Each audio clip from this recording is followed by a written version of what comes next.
The wind that moved through the Ozark Hills carried more than the scent of damp earth. It carried whispers of a family, so hidden, so entangled in its own blood that their existence blurred the line between history and legend. It began with a cabin at the end of a nameless dirt road, a structure swallowed by forest and silence, a place where outsiders rarely ventured, and those who did rarely returned unchanged. Elijah Shelton ruled this land not with laws or religion, but with blood ties that he bound tighter than chains and older than memory. The cabin looked ordinary from afar, a slanted roof, a chimney puffing faint smoke, a porch wrapped in vines. But up close the air grew heavy, as if the soil itself remembered what had been done there. Elijah and his sister Martha had built a world where no external voice could reach, and in that world Elijah fathered 3 sons with Martha, a truth so disturbing that even the nearby townsfolk spoke of it only in murmurs.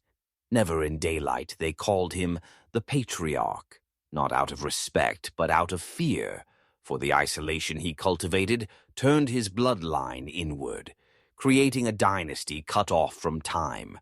In March 1982, a social worker named Margaret Wilson followed a muddy trail deep into these woods. She expected poverty, neglect, maybe secrecy. She did not expect a living relic of generational inbreeding, staring back at her through the identical eyes of 3 boys, their faces eerily alike, their features repeating like a trapped pattern. The cabin was quiet, but the silence was not peaceful. It was watchful. Elijah stood at the doorway with the stillness of a predator who knew every inch of his territory. His gaze carried a message to Margaret. "You are not welcome here."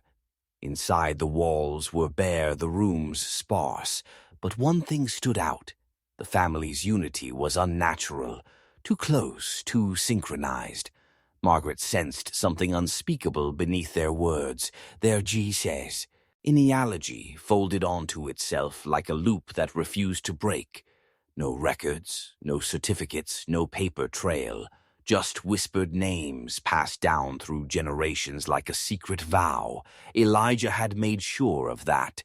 She had crossed into a world untouched by law, untouched by time. A world where lineage was a closed circle, and the man who stood at its center intended to keep it that way. Long before Elijah Shelton was born, the Shelton bloodline had already begun its quiet retreat from the outside world. The hills were their fortress, the trees their walls, the whispers of outsiders, nothing more than distant echoes. Elijah grew up hearing stories of betrayal by distant relatives, stories of outsiders who poisoned their lands with law and judgment, stories that taught him to trust only blood, only kin, only those who shared his veins. His childhood, shaped by these tales, became the soil where his dangerous creed took root. Elijah's father was a stern man, a figure who valued silence more than speech. He taught his children that family was sacred, not in the way most understood, but as something exclusive, something to be protected from contamination. Elijah absorbed these lessons like scripture. He learned that strangers were threats, that schools were tools of outsiders, that church was a stage for hypocrisy. The hills were his temple, and the family his congregation.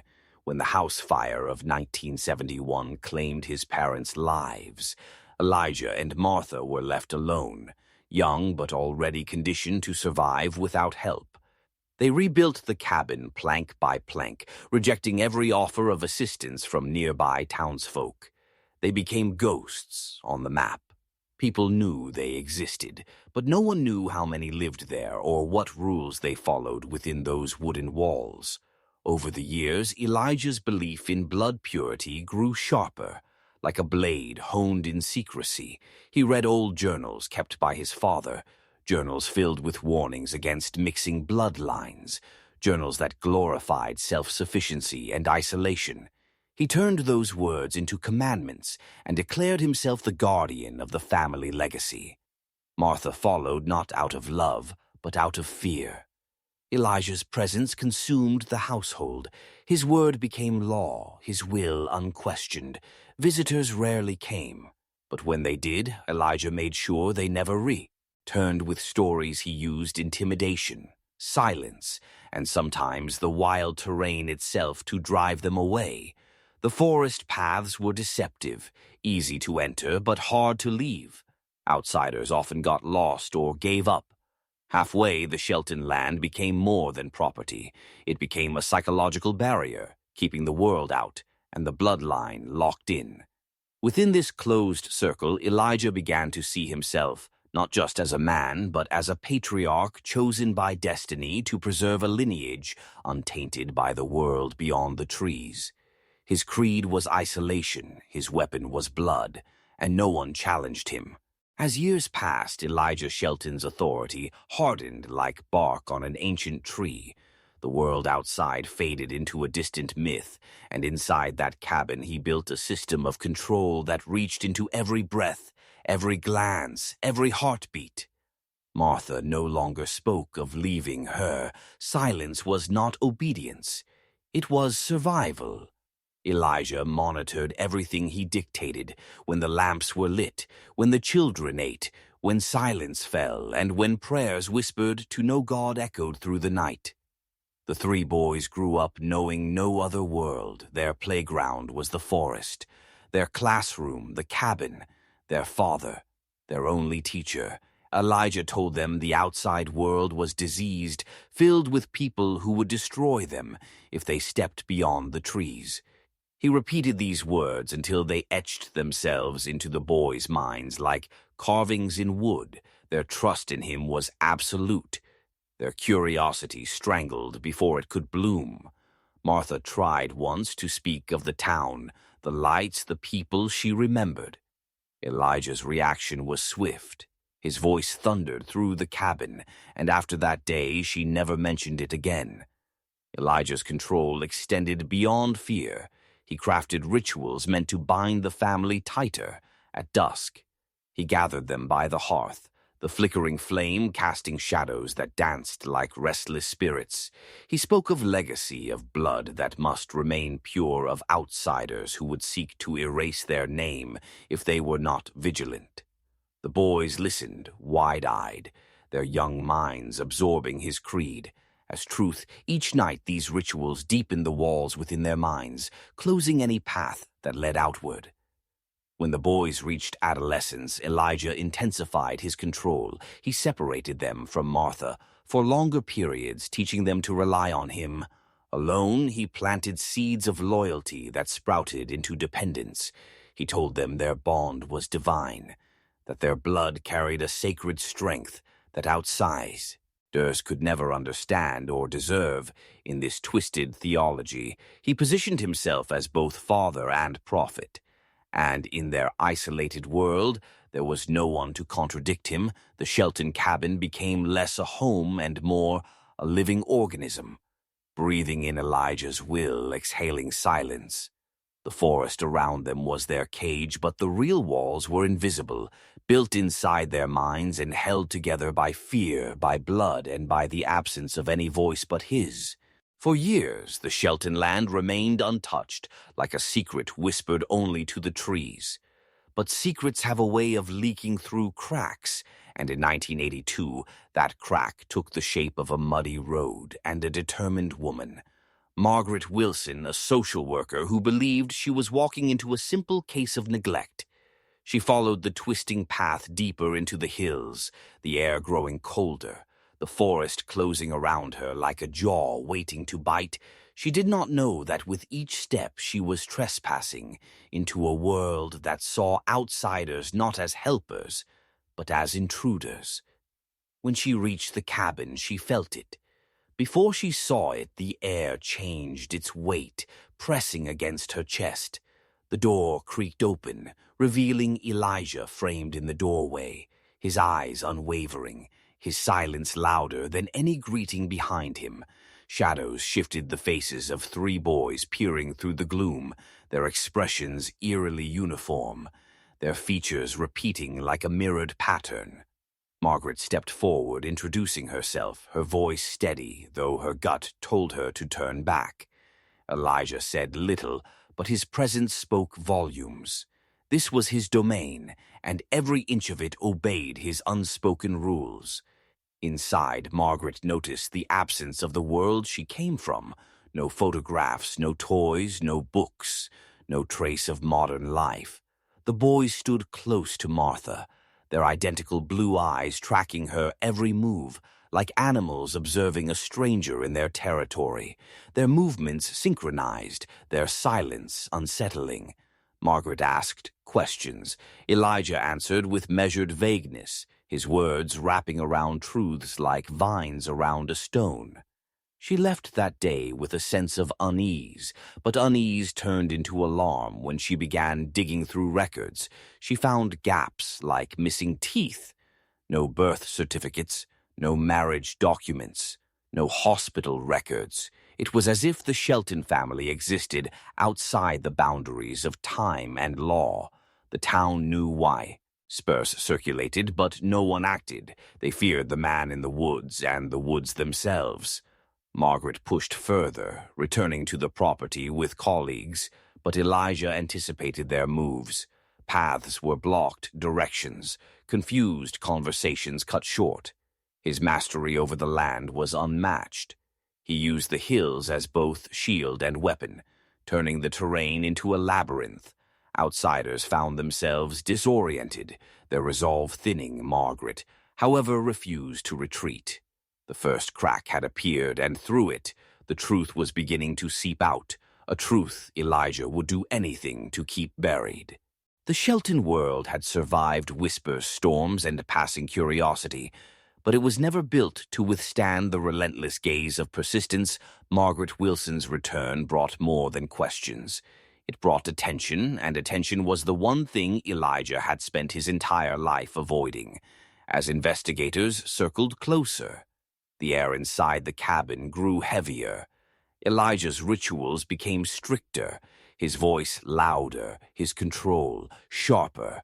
He felt the walls of his secret world tightening, and in that pressure the cracks began to widen from the inside. The boys, now in their teenage years, began to notice things that Elijah could not fully hide. They watched the outsiders arrive with their notepads, their cameras, their unfamiliar clothes. They heard words they had never known before, words like rights and protection and family, in a context that was foreign. Their curiosity, which Elijah had buried deep, began to stir like embers. Finding air, Margaret made small gestures during her visits. She left pamphlets, books, photographs, pieces of another world on the porch, knowing the boys would see them. Each image was a spark, each spark a quiet rebellion. Martha, too, felt the shift. The fear that had chained her for years started to loosen as she saw the possibility of a life beyond Elijah's shadow memories.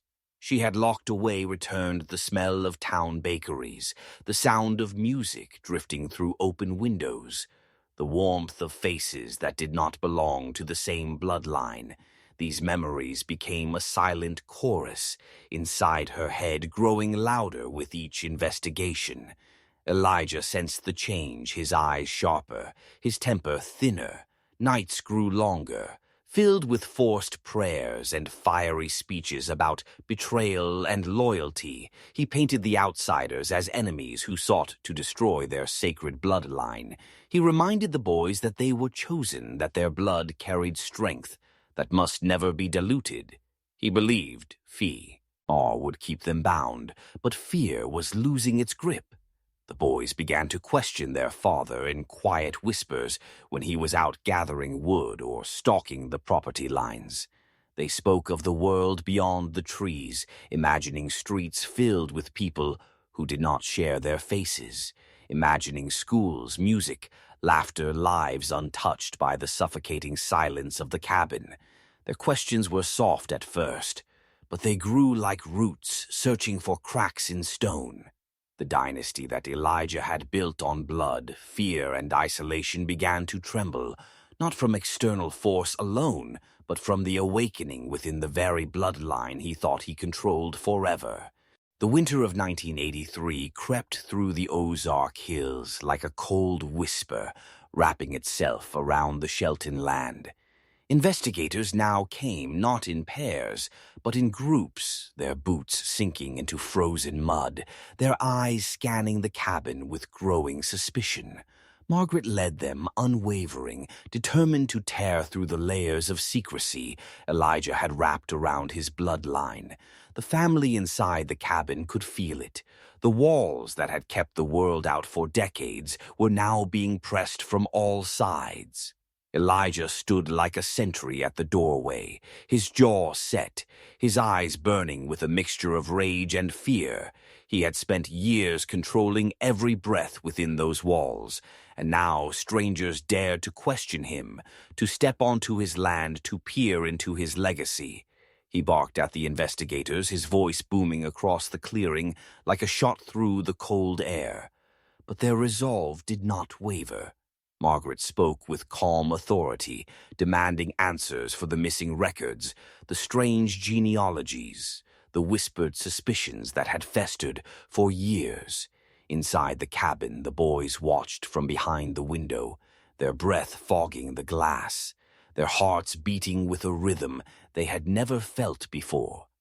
The rhythm of choice Elijah had taught them, to see outsiders as monsters, but the men and women standing in the snow did not look like monsters. They looked human, determined, unafraid, and in their eyes the boys saw a reflection of something Elijah had spent their lives denying them possibility. Martha found her courage in that moment, years of silence breaking like brittle twigs beneath her feet.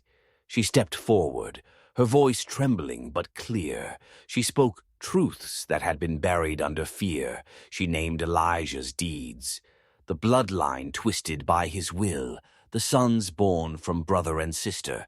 The world outside finally heard what had been hidden for generations.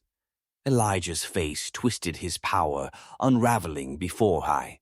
Size, the foundation of his control, built on silence and fear, was cracking loudly under the weight of truth. The investigators moved in their questions, turning sharper, their presence heavier. Elijah tried to push them away, but for the first time his authority met a force it could not intimidate. The forest that had protected him for decades could no longer shield him from the world. The confrontation had come, and the walls that had stood for generations were ready to fall. When the walls finally broke, the Shelton cabin became more than wood and nails. It became evidence. Every plank, every room, every whispered prayer turned into testimony. Investigators swarmed through the house, peeling back layers of secrecy that had wrapped this bloodline like a shroud. The boys were taken into custody, their eyes wide, their voices hesitant as they tried to make sense of a world they had only imagined from scraps left on the porch.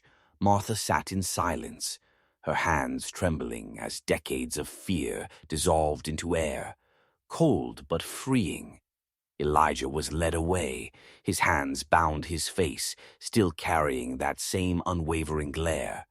The patriarch who had once ruled his hidden kingdom with absolute power, now reduced to a man stripped of the walls that made him invincible.